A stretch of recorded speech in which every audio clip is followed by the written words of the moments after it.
Rita leaders, what is going on? Hey, now I want to explain this new segment that we will have from time to time. It's called Chapter Series. Now, Chapter Series is for our bigger books because I know that some of the books they're really good, but they're too long to get in one video. So we try to like break them up. So for the first book on our Chapter Series is What is the World Series? See right here, big head guy, but this ain't no regular guy here. This is Jackie Robinson, okay? Now this book is written by Miss Gail Herman. Thank you, Miss Herman, for this book. It's also a New York Times bestseller, so I'm really excited to see what's going on with this book. Now, my team, I'm from New York. My favorite team is New York Yankees, so I hope there's some good stuff about the Yankees in this book as well. I hope they talk about the championships that my Yankees have won. But wherever your team is, you can learn more about baseball, more about what the World Series is about as we take part in this book. So if you have your book ready, let's sit down and let's get started. So the intro, what is the World Series? It was October 1, 1903, and the first World Series game was about to begin. Hours before the game, thousands of fans poured into the Huntington Avenue baseball grounds in Boston.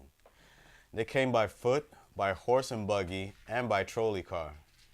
By 2 p.m., all 9,000 seats were taken. 7,000 more fans filed in, sitting on fences and standing behind ropes around the outfield. For this game, admission was double the usual cost, 50 cents for standing room and bleacher seats, $1 for grandstand seats. Businessmen, students, factory workers, the rich and the poor, fans from all backgrounds came, with one exception.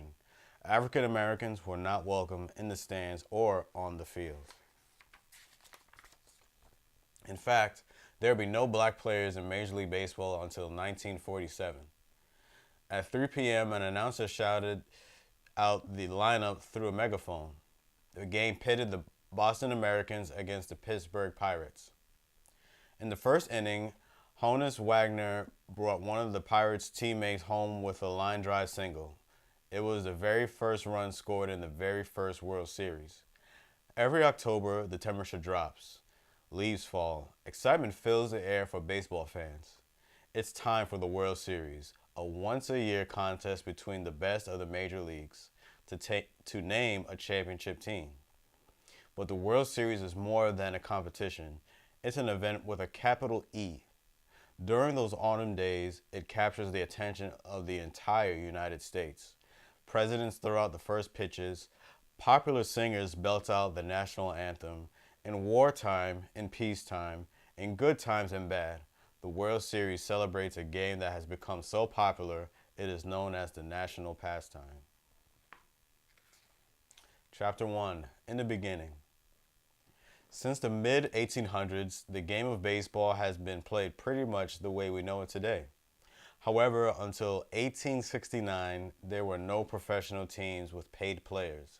The Cincinnati Red Stockings were the first pro team. Others followed, and in time the teams joined leagues, which had rules, schedules, and player contracts. Teams traveled from city to city by railroad. Reporters went too. They wrote up stories on new machines called typewriters, and they sent news by telegraph. Newspapers started sports pages, drumming up interest in the game. Fans started following teams. By the late 1800s, there were two major leagues, the National League of Professional Baseball Clubs and its rival, the American Association of Baseball Clubs. Teams had names like the Boston Bean Eaters, the Brooklyn Bridegrooms, and the Chicago Orphans. Some teams faded away. Some changed their names, but others, like the Giants and the Athletics, are still going strong. Each league awarded its top team a pennant. In 1882, the AA Cincinnati Reds challenged the National League's Chicago White Stockings to postseason games. Some consider this to be the first true World Series. The teams tied, winning 2 games apiece. But the series was so successful, the leagues agreed to continue playing postseason games every year. But what would these games be called? In 1884, they were advertised as the Championship of the United States. That soon changed to the World Championship Series, and then just the World Series. The AA folded in 1891, and the new American League took its place. The following year, the Pittsburgh Pirates looked to be the NL pennant winner. Owner Barney Dreyfuss wrote to Henry Colella, owner of the Boston Americans, the top team in the AL. The time has come for the National League and the American League to organize a World Series. So the owners met. They agreed on dates and rules. They shook hands. It wasn't official, but the modern World Series was born. Major League teams in 1903, National League. Boston Bean Eaters, renamed the Boston Braves, moved to Milwaukee in 1953, Atlanta in 1966. Brooklyn Superbas, renamed the Robins, then the Brooklyn Dodgers, moved to Los Angeles in 1958. Chicago Cubs, Cincinnati Reds, New York Giants moved to San Francisco in 1958. Philadelphia Phillies, Pittsburgh Pirates, St. Louis Cardinals. American League. Boston Americans, also called the Pilgrims, renamed the Boston Red Sox. Chicago White Sox, Cleveland Naps, named for star second baseman Napoleon Knapp LaJoie, renamed the Cleveland Indians. Detroit Tigers, New York Highlanders, renamed the New York Yankees. Philadelphia Athletics, moved to Oakland, California in 1968. St. Louis Browns moved to Baltimore in 1958, renamed the Baltimore Orioles. Washington Senators moved to Minnesota in 1961, renamed the Minnesota Twins.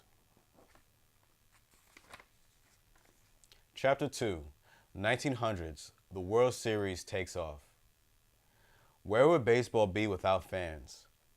In the 1903 contest between the Pirates and the Americans, the fourth game of the World Series moved from Boston to Pittsburgh. 200 loyal Boston fans followed their team to Pennsylvania. These so-called Royal Rooters were the first members of what is known as Red Sox Nation. Their team was down 2-1, but they had faith. And faith has always been an important part of baseball.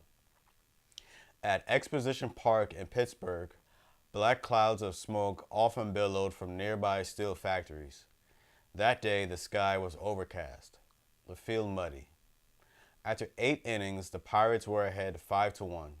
Famous slugger Honus Wagner had singled 3 times. Honus Wagner, born 1874 to 1955.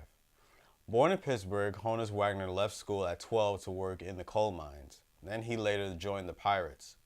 He is considered one of the best all-around players ever. In 2007, a Honus Wagner baseball card sold for $2.8 million. Why? Fewer than 200 other cards were printed before Wagner insisted the company stop production. The baseball cards were packaged with cigarettes, and Wagner didn't want to encourage children to smoke. But something happened. The Royal Rooters began to sing, and in the top of the 9th, their ball club rallied with 3 runs. It wasn't enough, but the Rooters kept singing. During Game 5, with Boston pitcher Cy Young on the mound, they changed the words to the hit song Tessie. Instead of singing Tessie, you make me feel so badly, they sang, Honus, why do you hit so badly? You could hardly play ball, they were singing so loud. Pirate Tommy Leach recalled. The final play of that game, Young striking out Wagner. And before we knew what happened, we'd lost the World Series, Leach continued. The Boston Americans won the first World Series. It was a best-of-9 contest.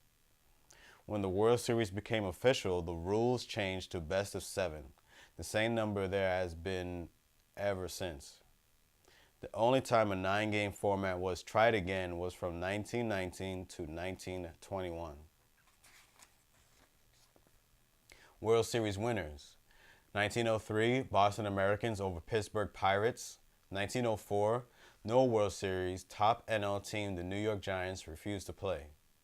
1905, New York Giants over Philadelphia Athletics. Giants pitching great Christy Mathewson had 3 shutouts in 5 days. 1906, Chicago White Sox over Chicago Cubs.